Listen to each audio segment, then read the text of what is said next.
오늘은 특별히 성령 강림 주일입니다. 그래서 오늘 누가복음 11장 9절에서 13절까지의 말씀을 중심으로 해서 성령님 나에게도 임하소서, 성령님 나에게도 임하소서, 이러한 제목으로 주의 은혜를 나누려고 합니다.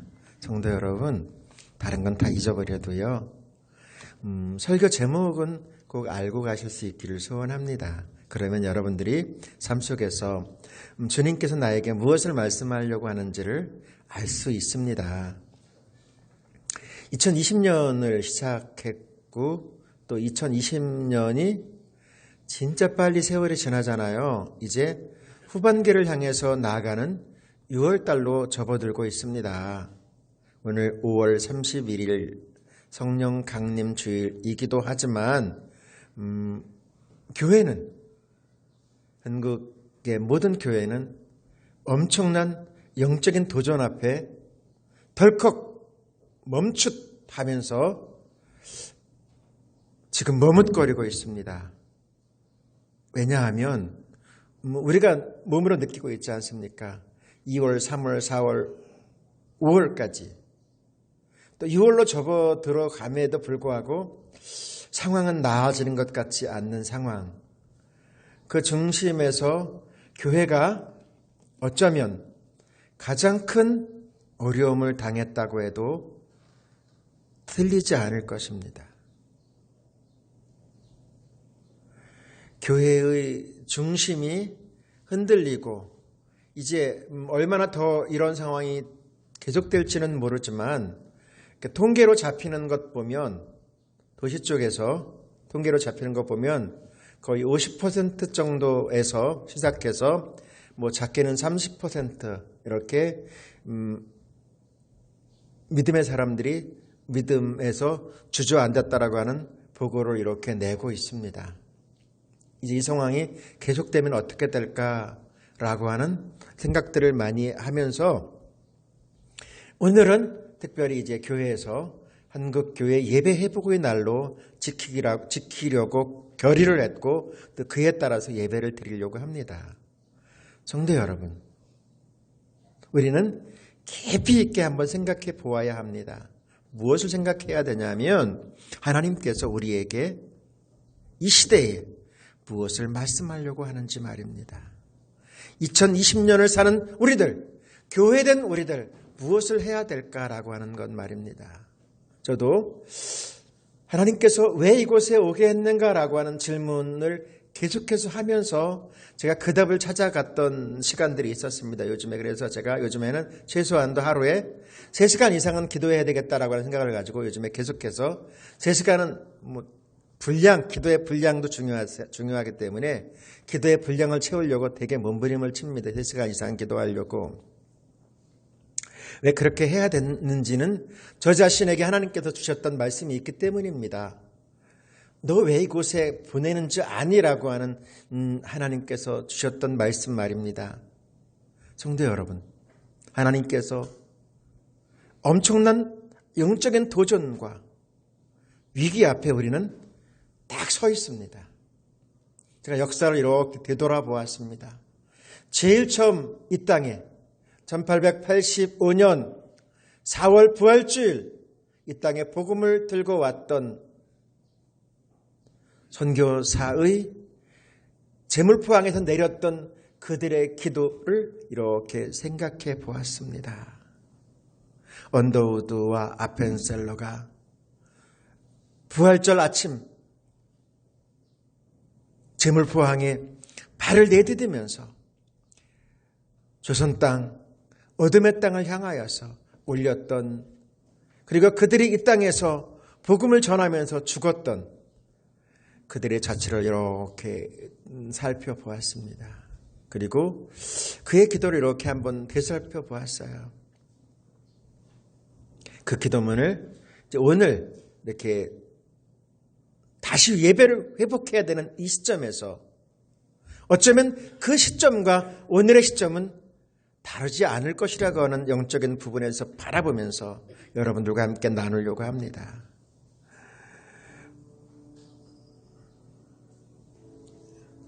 오 주여, 지금은 아무것도 보이지 않습니다.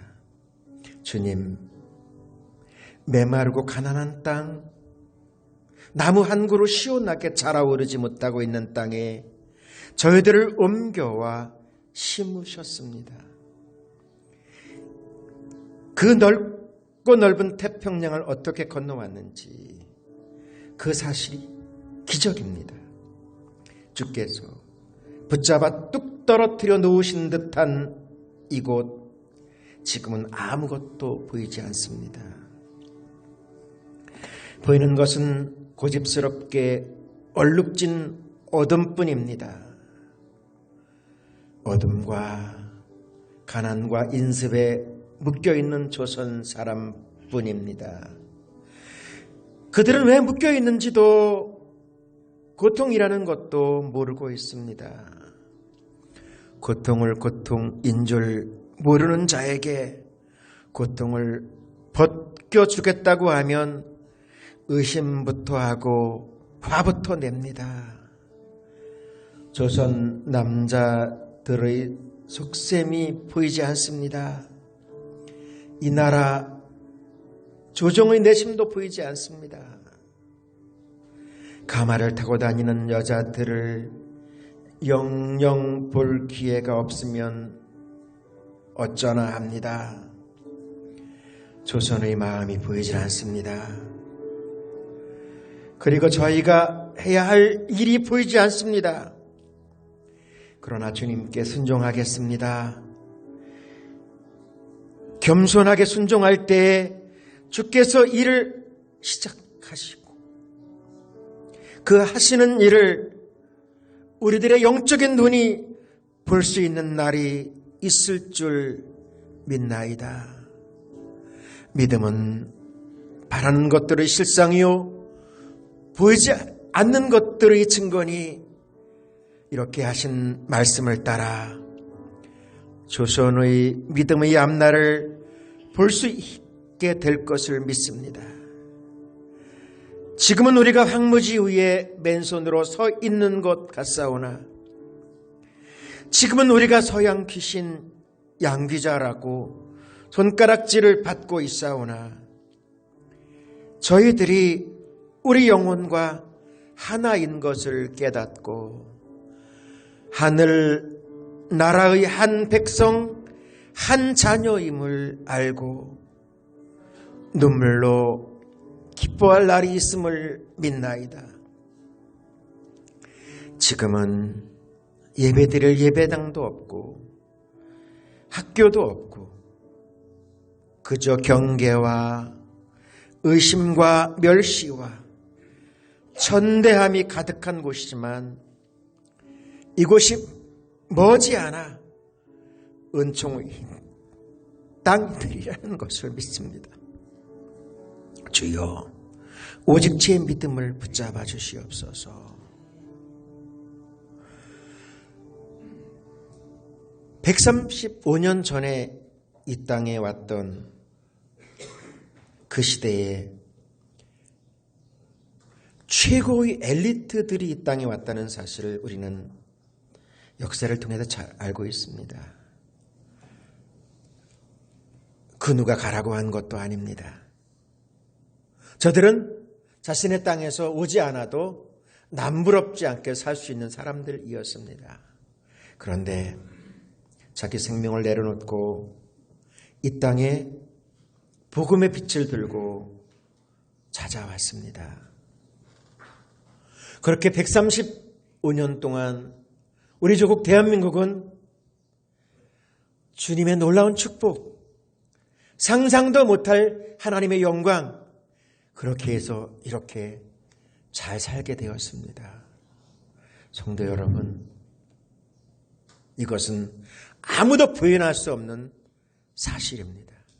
목사이기 때문에 그렇지 않습니다, 여러분. 우리 주위에 정말 많은 나라들이 살고 있습니다. 그런데 그 나라가 다 시대가 변함에 따라 잘 살까요? 천만의 말씀입니다. 예수 그리스도의 복음을 받아들인 이 조국 대한민국만 이만큼 살게 되었습니다. 그런데 2020년을 맞이하면서 우리는 엄청난 도전 앞에 서 있습니다. 팬데믹이라고 표현되어지고 있는 전염병 확산의 위기. 어쩌면 이 위기는 온 지구촌을 지금 죽음으로 몰아가고 있습니다. 많은 미래학자들이 이야기합니다. 2020년을 기점으로 해서 코로나가 끝나는 순간부터 이제 또 다른 세상이 펼쳐질 것이라고 이야기합니다. 이 말은 맞습니다. 왜냐하면 이제 다른 세상이 시작될 것입니다. 그 다른 세상. 여러분, 우리가 진짜 많이 들었던 다른 세상. 언택트 세상이라고 표현하죠. 언택트. 비대면의 세상. 그것을 이제 중심으로 끌고 갈 것.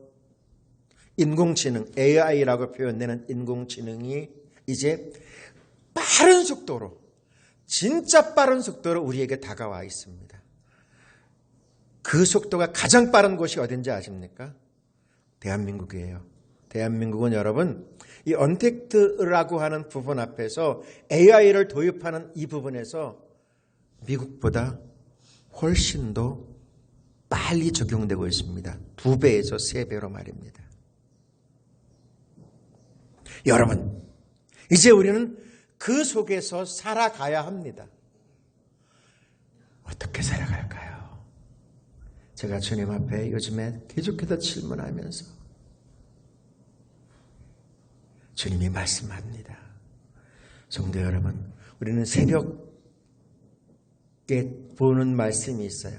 새벽에 우리가 보고 있는 말씀이 어딘지 아세요? 스가랴서에 있는 말씀이에요. 자, 어저께에서 오늘로 넘어오는 말씀의 본문이 어디죠?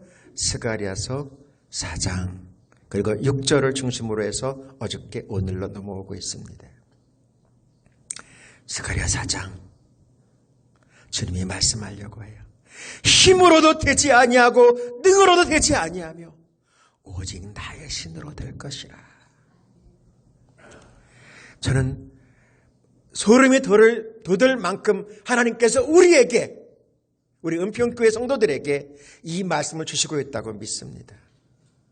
성도 여러분, 제가 인위적으로 말씀을 정한 것 진짜 아닌 것 여러분 더 잘 아실 것입니다.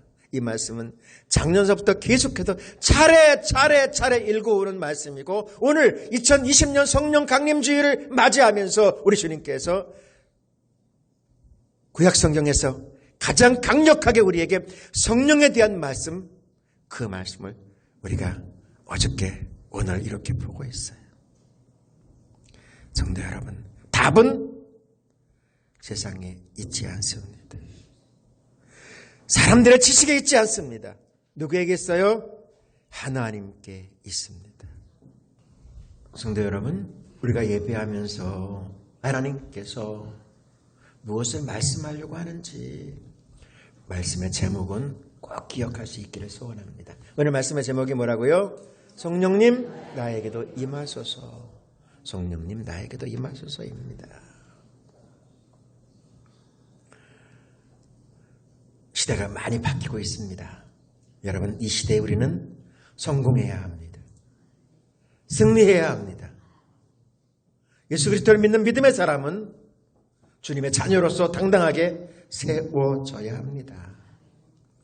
성공하는 사람과 실패하는 사람의 차이가 있습니다. 저는 많은 사람들을 보면서 살아왔습니다. 성공하는 사람은 성공하는 사람들의 나름대로의 이유가 있고요. 실패하는 사람은 실패하는 나름대로의 이유가 있더라고요. 그런데 차이가 있습니다. 그 차이가 뭔지 아세요? 기회가 왔을 때 기회임을 아느냐 모르느냐입니다. 기회는 언제 오는지 아십니까? 위기 때에 옵니다. 위기 때. 여러분, 큰 성공자는 엄청난 위기 때에 딛고 일어서서 성공의 자리로 나아갑니다. 실패하는 사람은 세상을 바라보면서 어려워, 힘들려, 이젠 틀렸어 이러면서 주저앉아 버립니다. 성도 여러분, 지금이 믿음의 사람 된 우리들에게 엄청난 기회라는 사실을 아세요? 지금이 여러분 한 단계 올라설 수 있는 기회 중에 기회입니다. 어떤 분이 이런 말을 하더라고요. 자기는 요즘에 돈을 자루에 담는데요.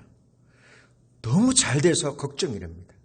그분이 뭐 하냐면 포장지를 이렇게 만드는 사업을 하시는데 마스크가 1000개 나가면 1000개의 포장지가 지금 필요하고 뭐가 필요하면 그 포장지가 자기가 이렇게 사업하면서 지금처럼 잘 될 때가 없었대요.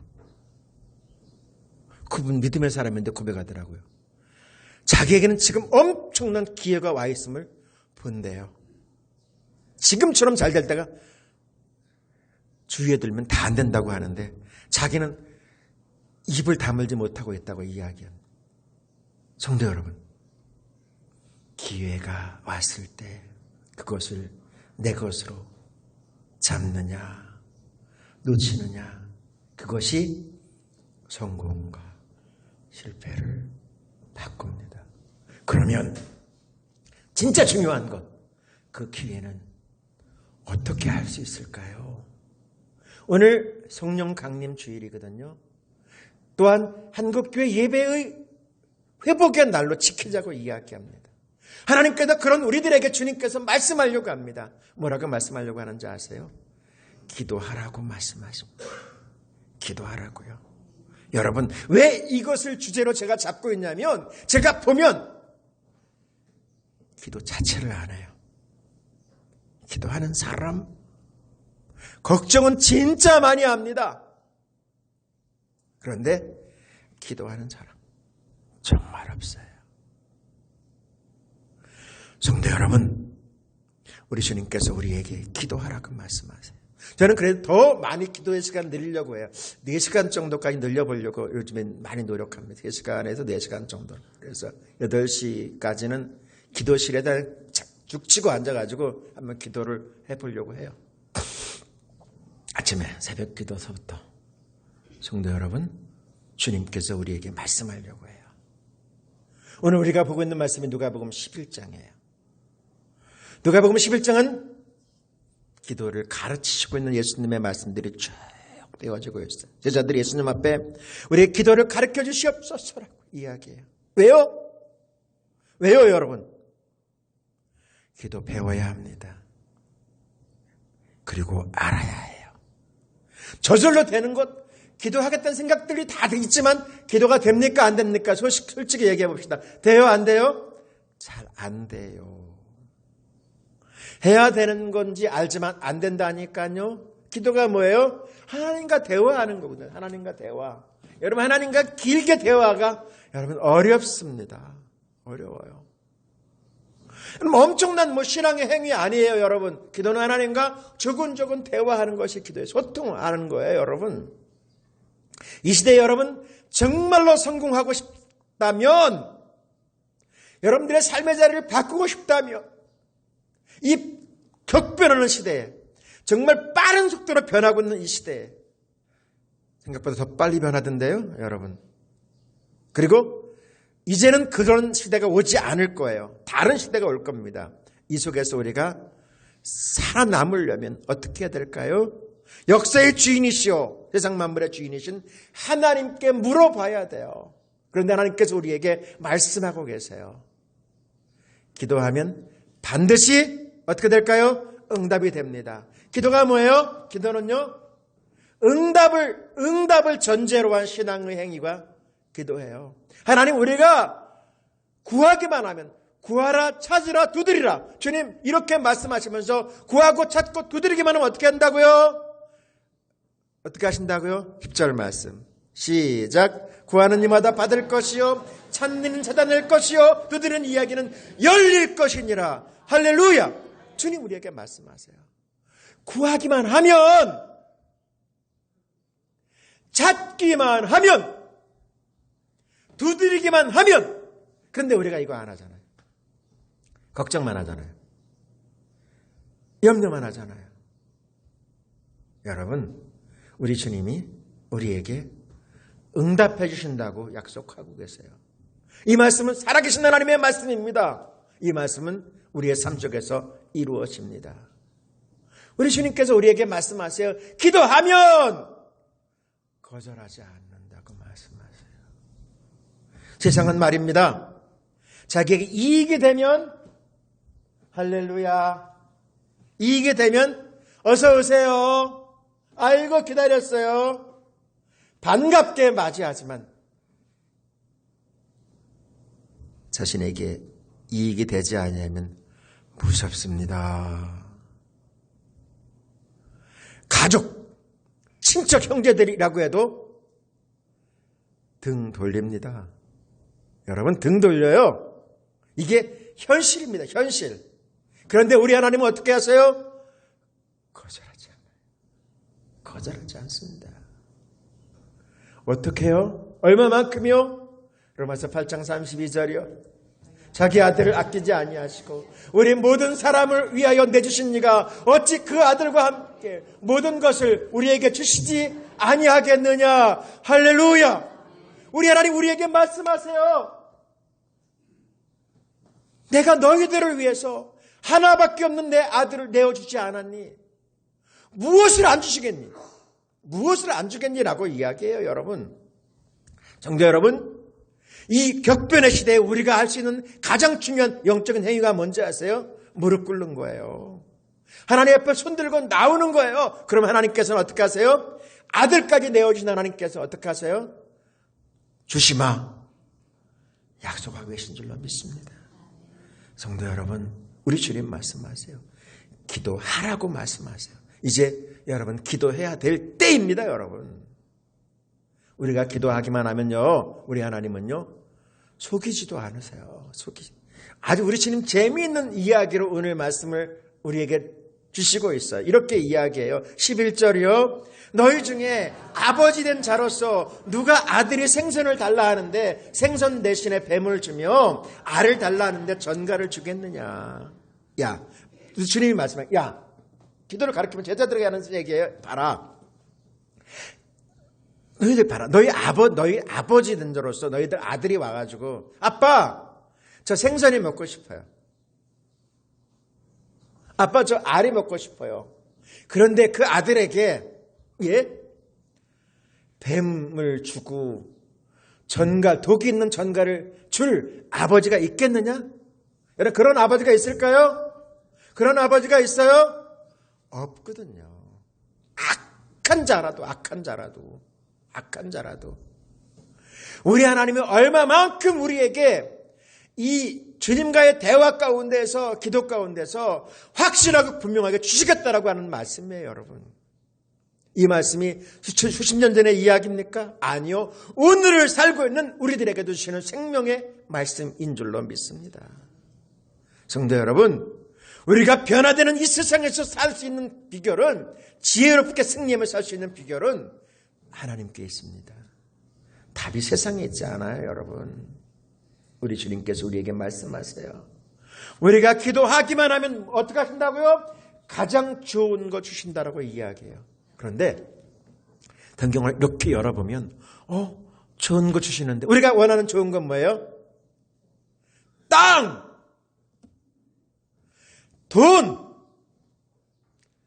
보석, 이런 거겠죠. 저쪽 동네는 아파트, 강남에 있는 아파트 32평. 와, 30억 값디다. 제가 어렸을 때 다니던 그 동네 그 엄마 아파트 지금 다 썩어가고 있는데, 이게 왜 20억씩이나, 20억, 5억, 저걸 왜 25억씩 사지? 옛날에 거기 놀았거든요. 뛰어다니면서. 이걸 왜 25억씩 사지? 우리가 그래도 여러분, 나오기만 하면 서로 가지고 자꾸 그냥 난리부르스를 치잖아요. 그죠? 우리가 원하는 그런 것들이죠. 근데 하나님께서 좋은 거 주신다고 했는데, 아파트 32평이 아니고 강남에 저 앞에 있는 땅 2,000평이 아니고, 하나님, 그런 거 주셔야 되는데, 수십억, 이거 주셔야 되는데, 하나님, 이거 말씀 잘못된 거 아니야? 성경 이거 잘못된 거 아니야? 13절 같이 볼게요. 너희가 악할지라 좋은 거 자식에게 줄 줄 알거든. 하물며 너희 하늘 아버지께서 구하는 자에게 성령을 주시지 않겠느냐 하시니라. 성경 잘못된 것 같아 이거. 우리 주님이 주시겠다고 하는 것이 뭐예요? 성령을 주시겠다고 말씀하세요. 가장 좋은 것 성령 주시겠다고 말씀하세요. 가장 좋은 것이 성령이라고 말씀하세요. 자, 여기 우리가 말씀의 답 안으로 들어가야 돼요.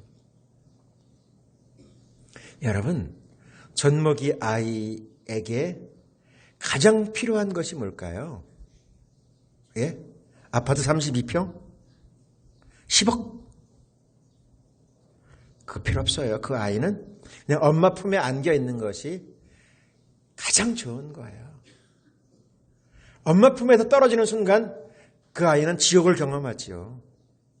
그냥 엄마 품에 안겨 있는 그것으로 그는 다예요.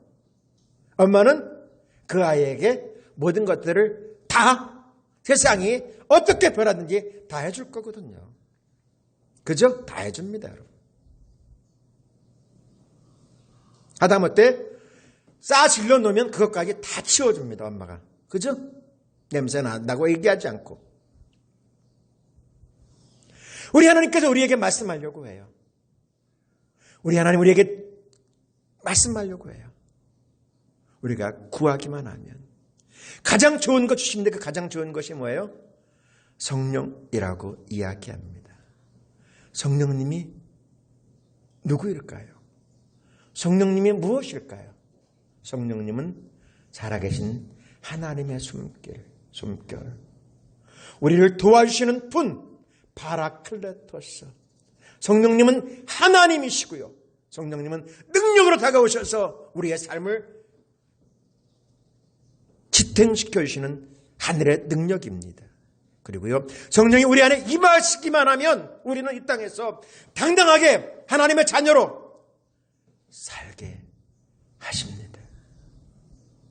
사랑하신 여러분, 우리가 기도하는 그 순간순간마다 하나님이 우리에게 오시기만 하면, 성령님이 우리에게 다가오셔서 내가 너와 함께하고 있어 라고 말하시기만 하면 그 다음에는 여러분 다 해결되는 거예요. 왜요?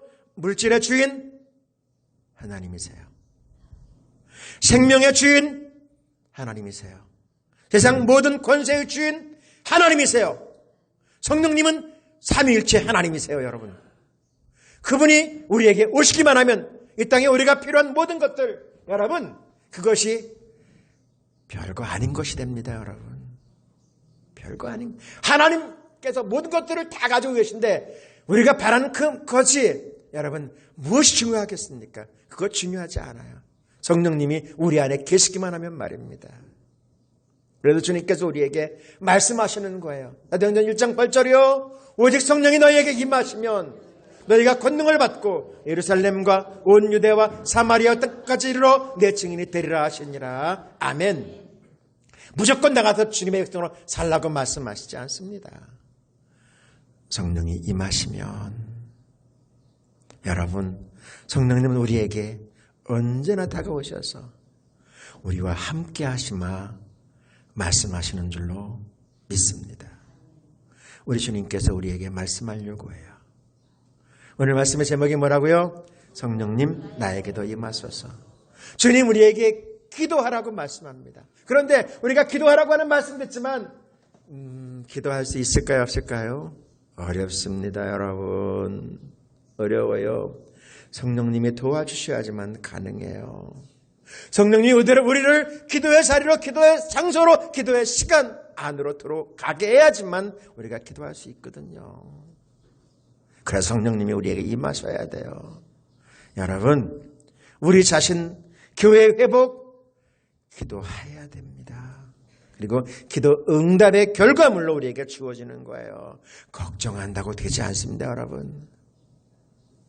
여러분, 염려한다고 될 것 같아요? 어림도 없습니다, 여러분. 하나님께 구하면 하나님께서 우리에게 놀라울 정도로 우리의 나갈 길을 열어주셔요.